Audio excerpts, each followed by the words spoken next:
Hello എല്ലാവർക്കും നമസ്കാരം. ഇപ്പം ഞാൻ ഇന്നൊരു പോർക്ക് ഫ്രൈ ആണ് ഉണ്ടാക്കുന്നത്. പോർക്കിനകത്തേക്ക് മഞ്ഞൾപ്പൊടി, കുരുമുളക് പൊടി, ഗരം മസാല അതെല്ലാം കൂടി ഇട്ട് വേവിക്കുക. കുറച്ച് തേങ്ങാക്കൊത്തും കൂടി ഇടണം കേട്ടോ വേവിക്കുമ്പോൾ. എന്നിട്ട് വെന്ത് കഴിയുമ്പോൾ പിന്നെ ഒരു പാനിൽ വെളിച്ചെണ്ണ, ഉള്ളി ഇടണേ, സവാള ഇടരുത്. പിന്നെ പച്ചമുളക്, ഇഞ്ചി ചതച്ചത്, വെളുത്തുള്ളി ചതച്ചത് എല്ലാം കൂടിയിട്ട് നന്നായിട്ട് മൂത്ത് കഴിയുമ്പോഴേക്കും മഞ്ഞൾപ്പൊടി, മുളക് പൊടി, പിന്നെ ഗരം മസാല കുറച്ചിട്ട് മതി. നേരത്തെ നമ്മൾ ഇട്ടല്ല. അധികം കുരുമുളക് പൊടിയും ഇട്ട് നന്നായിട്ട് മുരിക്കുക. ഉപ്പിടാൻ മറക്കരുത്.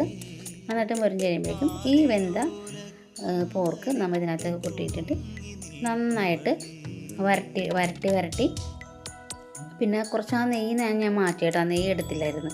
നന്നായിട്ട് വരട്ടി ഫ്രൈ ആക്കി എടുക്കണം കേട്ടോ. അങ്ങനെ ഡ്രൈ ആക്കി എടുക്കണേ.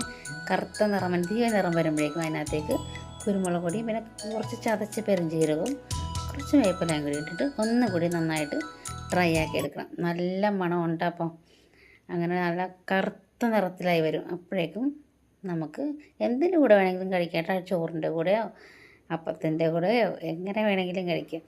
അപ്പോൾ എല്ലാവരും ഉണ്ടാക്കി നോക്കണേ. എല്ലാവരും ഒന്ന് സബ്സ്ക്രൈബ് ചെയ്യാൻ മറക്കല്ലേ. അപ്പോൾ എല്ലാവർക്കും ശുഭരാത്രി. Okay, by.